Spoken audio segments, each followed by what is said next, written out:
मोजां खौरां दावबायारि आरो भुटान हान्थिग्राफोरनि थाखाय मोजां खौरां फैगौ सेप्तेम्बर दाननि 23 अक्ट'आव भारत भुटान गेटआ बेखेवफिनजासिगोन। गोजोननाय फोरमायदों दादगारि भुटान सीमा सेरनि किसान नार्जारी मुंनि सुबुङा। नाथाय बेराफारसेथिं सिगां भुटान रायजोआव आसाम आरो सोनाब बेंगलनि गोबां सुबुंफ्रा हाजिरा मावनानै गावनि नखरफोरखौ फोथांनानै लाखियोमोन। नाथाय दा बै एखे सुबिदाखौ मोनफिनगोन ना मोनफिना सोंथि सिखारदों। आगोलावहाय जेला भुटान गेटआ खुलामोन बे समावहाय जोंनि बे दादगारि एलेखानिफ्रायनो हाजार हाजार मानसि लेबार मावना जाहैयोमोन भुटानावहाय। खिन्थु दिनैहाय बे बुस्थुआ गैले। माब्रैनि गैले होनना बुङोब्ला दिनै कर'ना बेमारनि थाखाय बिसोरो मोनसे गेटखौ सिल खालामना दोनदों। भुटान रायजोनि सिमनायाव थानाय रायजो राजाफ्रा सिगांनि समाव देहा फाहामसालिनि राहा आरो भुटान हादरनिफ्राय थाव, केरासिन, पेट्रल, डिजेल बायदि रोखोम बेसादफोरखौ बाङाय राङावनो मोनबोयोमोन। खाबुआ मोनोमोन, खिन्थु बहाय लांलाय लाबोलाय आंबो खालामोमोन। हरनि 12टा 1टासिमावबो जों हाबहैयोमोन। धरक सान्तिपुरनिफ्राय फैयोमोन आरो हरावहाय डिलिभारि केस बायदि मैया केस लानानै बहाय हस्पिटालावहाय। बे समावहाय आंजों एसे रिलेसना मोजांमोन भुटाना।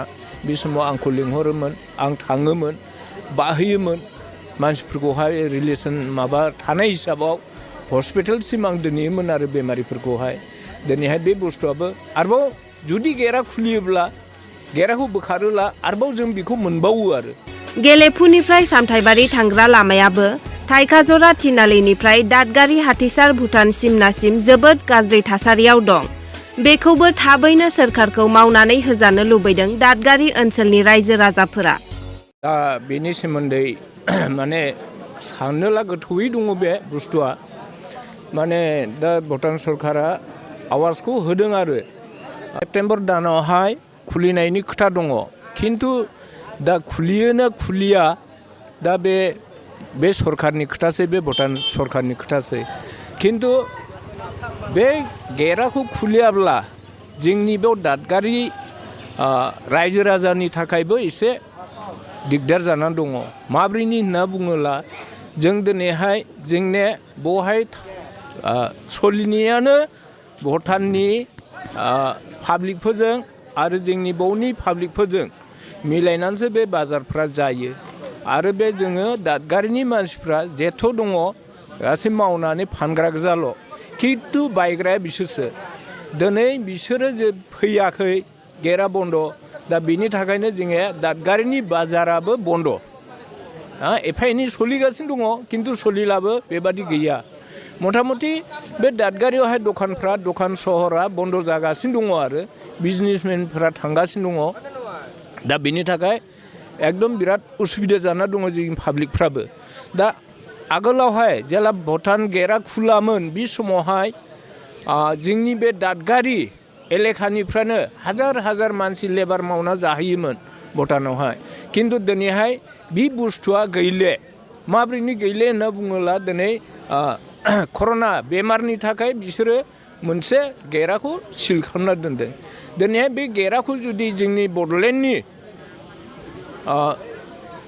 प्रमद बर' बा जोंनि गबिन्द सार डिपुटि चिफ जोंनि बे मा होनो फेरेंगा सार बिसोरनि सायावहाय जोङो निर्भर खालामो। बिसोर जेनथे दिनै भुटानावहाय भुटान सरकारजों एसे हेफाजाब होनानै बे बुस्थुखौ गेटखौ खुलिना होयोब्ला जोंनि पाब्लिकनि थाखाय बिराद मोजां जागौमोन आरो जोंनि आसा बे सरकारनि सायावहाय। खाबुआ मोनोमोन, खिन्थु बहाय लांलाय लाबोलाय आंबो खालामोमोन। हरनि 12टा 1टासिमावबो जों हाबहैयोमन। धरक सान्तिपुरनिफ्राय फैयोमोन आरो हरावहाय डिलिभारि केस बायदि मैया केस लानानै बहाय हस्पिटालावहाय। बे समावहाय आंजों एसे रिलेसना मोजांमोन भुटाना। बे समाव आंखौ लिंहरोमोन, आं थाङोमोन, बाहैयोमोन मानसिफोरखौहाय रिलेसन माबा थानाय हिसाबाव हस्पिटालसिम आं दोनहैयोमोन आरो बेमारिफोरखौहाय। दिनैहाय बे बुस्थुआबो आरोबाव जुदि गेटआ खुलियोब्ला गेटखौ बोखारोब्ला आरोबाव जों बेखौ मोनबावो आरो।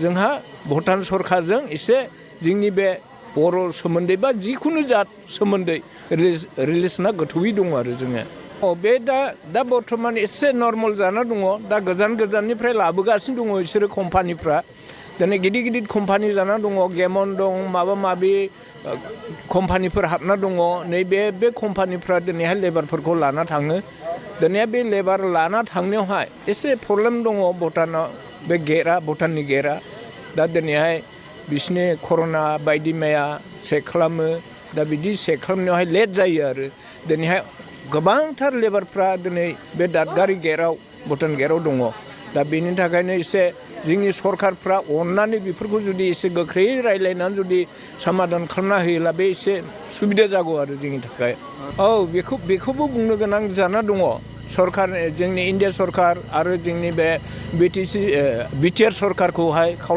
खावलायो आङो खावलायो माने आं हारसिङैल' नङा समग्र रायजोनि थाखाय आं खावलायो आरो दा बे लामाया ओरैबायदि जाना दङ जोंनि थाखाय ओरैबायदि उसुबिदाखा थांनो जान बाहननि थाखाय दिनै गारि फिसाफ्राबो थांनो बिराद उसुबिदा जेराव जोङो 10 मिनिटाव सहैयो बहा जोंनो आधा घन्टा नांगौ जेराव आधा घन्टायाव सहैयो जों बहा 1 घन्टा नांगौ बे लामानि थाखाय जोंनो बिराद प्रब्लेम जाना दङ माब्रैनि होनब्ला आरोबाव हान्था मेलायावहाय दुख बेमारनि थाखायबो बिराद खस्थ' मोननानै दङ जोङो दिनैहाय मथा मथि थांनो गोनांब्लाबो दिनै बे लामाखौ नायहरनानैनो गारि सालायला जेराव 1 घन्टायावहाय मोनहैनांगौ 2 घन्टायाव मोनहैयो जोङो माबायावहाय मा होनो बङाइगाव दा 2 घन्टानि भितरावनो बेमारा थांब्लासो थांबाय थाङाला ओजों मोनहैस्लाबा लामायावनो डेथ जालाङो थैलाङो बिदिनो डिलिभारियाबो बिदिनो जायो मथा मथि माने हस्पिटालाव सहैस्लाबाब्लानो डिलिभारिया लामायावनो